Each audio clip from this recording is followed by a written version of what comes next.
আচ্ছা, আর একটা হচ্ছে যে স্টেট অফ হরমুজে কি হচ্ছে না, স্টেট অফ হরমুজে আজকে প্রেসিডেন্ট ট্রাম্প যেটা বলছে যে ওখানে ইউএস নেভি পাঠাচ্ছে, একটা জিনিস খেয়াল রাখতে হবে, এই তেলের দাম বাড়ায় সবচেয়ে লাভ হচ্ছে কার? ডেফিনেটলি আমেরিকার, কারণ আমেরিকা ওয়ার্ল্ডের number one oil producer country, তার আরও বেশি এখন তেলের থেকে টাকা পাচ্ছে, কারণ তারাই একমাত্র এখন তেল বেচতে পারছে, অন্যান্য কান্ট্রিগুলো তেল বেচতে পারছে না, রাশিয়া আর আমেরিকা ছাড়া। তো রাশিয়ার তেলের উপর তো স্যাংশন আছে।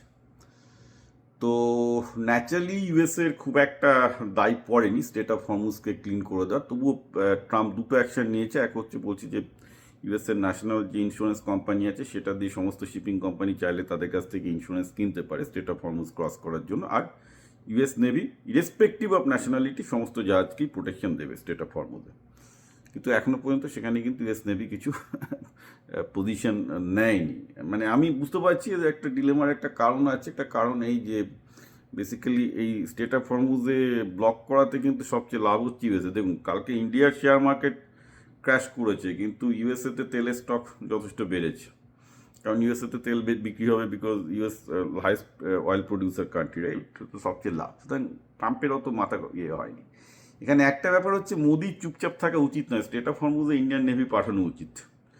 স্টেট অফ হরমুজে এই জন্য ইন্ডিয়ান নেভি পাঠানো উচিত যে সেটা লিগাল, ইউএন চার্টার অনুযায়ী। ওই স্টেট অফ হরমুজ যেহেতু খুব ইম্পর্ট্যান্ট, ওখানে চার্টারে বলা আছে যে যদি ওই স্টেটে যদি ইরান বা ওমান থ্রেট করতে চায় কোনোভাবে, তাহলে কিন্তু প্রতিটা দেশ তাদের অয়েল ট্যাঙ্কারগুলোকে নিরাপত্তা দিতে পারবে। অর্থাৎ ইন্ডিয়া যদি স্টেট অফ হরমুজে নিজের ইন্ডিয়ান নেভি নিয়ে গিয়ে অয়েল ট্যাঙ্কার নিয়ে আসে, তাহলে কিন্তু প্রবলেম হবে না। তো আমি জানি না মোদি কি সিদ্ধান্ত নেবে, তবে যদিও ট্রাম্প বলছে সেখানে ইউএস নেভি লাগাবে, কিন্তু ইউএস নেভি কেন লাগাবে আমি জানি না, কারণ ওখানে কোনো আমেরিকান ট্যাঙ্কার নেই। আমেরিকার তো আজকাল তো তেল তো আমেরিকা বাইরে থেকে আর কেনে না, আমেরিকার সবই তো তেল এখন নিজের ফ্র্যাকিং করে তৈরি হচ্ছে, এলএনজি ফেলএনজি সবই তো ফ্র্যাকিং করে বেরোচ্ছে।